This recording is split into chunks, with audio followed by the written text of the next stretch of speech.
ഫ്ളാറ്റിൽ കഞ്ചാവ് പരിശോധനയ്ക്കിടെ കഞ്ചാവിനൊപ്പം പുലിപ്പല്ലും കണ്ടെത്തിയ കേസിൽ ഹിരൺദാസ് മുരളി എന്ന വേടന് കുരുക്കുമുറുകുന്നു.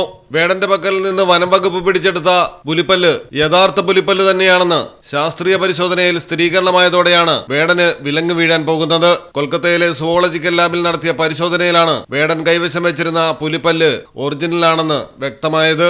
ഈ റിപ്പോർട്ട് കൂടി ചേർത്ത് വനം വകുപ്പ് ഉടൻ തന്നെ വേടനെതിരെ കുറ്റപത്രം സമർപ്പിക്കും. 3 വർഷം വരെ ജയിൽ ശിക്ഷ ലഭിക്കാവുന്ന കുറ്റമാണ് വേടന്റെ പേരിലുള്ളത്. കഞ്ചാവ് ഉപയോഗിച്ചുകൊണ്ടിരിക്കെ വേടന്റെ ഫ്ളാറ്റിൽ നടത്തിയ റെയ്ഡിലാണ് മാലയിൽ കോർത്ത നിലയിൽ പുലിപ്പല്ല് കണ്ടെത്തുന്നത്. അന്ന് വനം വകുപ്പ് വേടനെ അറസ്റ്റ് ചെയ്തെങ്കിലും ജാമ്യം ലഭിച്ചിരുന്നു. ഒപ്പം സർക്കാരിന്റെ സമ്മർദ്ദം കൂടിയായപ്പോൾ കേസ് ഏകദേശം അടഞ്ഞ അധ്യായമായി മാറുകയായിരുന്നു. എന്നാൽ പുലിപ്പല്ല് പിടികൂടിയപ്പോൾ തന്നെ വനം വകുപ്പ് ഉദ്യോഗസ്ഥർക്ക് കൃത്യമായിട്ട് അറിയാമായിരുന്നു യഥാർത്ഥ പുലിപ്പല്ലായിരുന്നുവെന്ന്. രഞ്ജിത്ത് കുമ്പിടി എന്നയാൾ സമ്മാനമായി നൽകിയതാണ് പുലിപ്പല്ലെന്നാണ് വേടൻ കോടതിയിലും പറഞ്ഞിരുന്നത്.